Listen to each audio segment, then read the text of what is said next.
I'm Major Ed Pulido, United States Army retired. Years ago, I'd see my father put on his combat boots and go to work.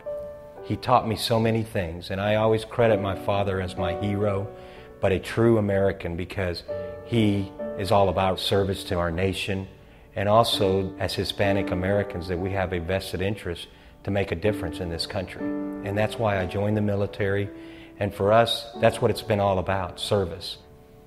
It was August 17, 2004.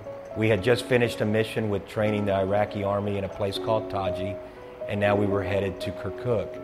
As I was driving, I was talking to my colonel about us coming home. And for that minute and instant, I hit that IED.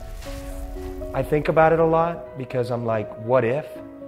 But now that I think about it too, I think about maybe that's what was deemed for me on that day. I ended up at Brooke Army Medical Center for almost 7-8 months. I experienced 17 surgeries total.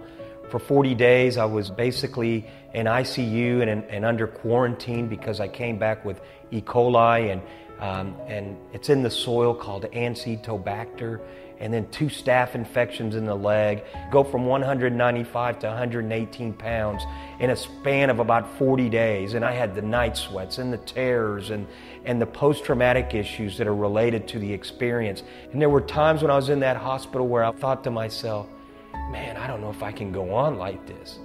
And then when they took my leg away, deep inside I felt like I'm not the same person anymore.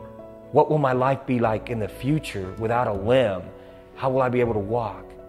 And more importantly, how will I be able to support my family? And to me, that was beginning to eat on me as well, where I actually thought about taking my life, because I just felt like I was not strong enough and I was not a real warrior. But in reality, it was just a trying time for me emotionally. But you get so many mixed messages. I had someone that, not in a negative way, just say, hey, you'll be okay mentally. You'll get over it. And in reality, I wasn't getting over it. But what changed was I began to reach out for support. I began to think about all these things need to be talked about. And so I began my recovery. And from there, I began to not only physically, but mentally and holistically approach my life, and to see that my life wasn't over and that I could conquer my challenge. When I began to work on veterans issues, I have to admit that I had a sense of doing it because I felt it was the right thing to do. But having a chance to work with Ed, it's really made me understand that this is not just an issue that's affecting one person, that there are families who depend upon the work that we're doing for people like Ed.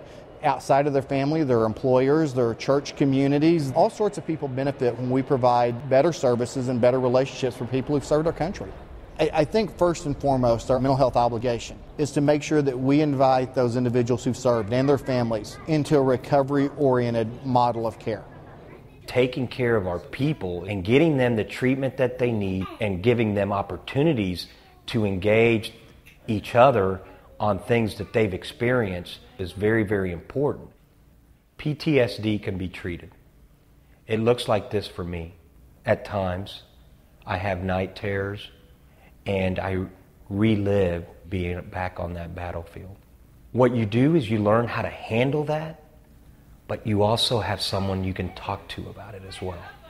Not only can you use your support system through your church, but through your family, through the vet centers, or just individuals that are your comrades that you served with.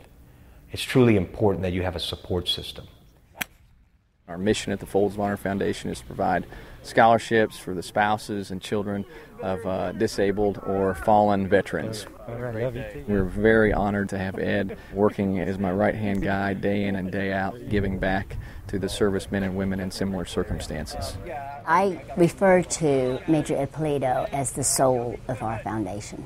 And I believe the road to healing for Ed has been the fact that he has been others-focused.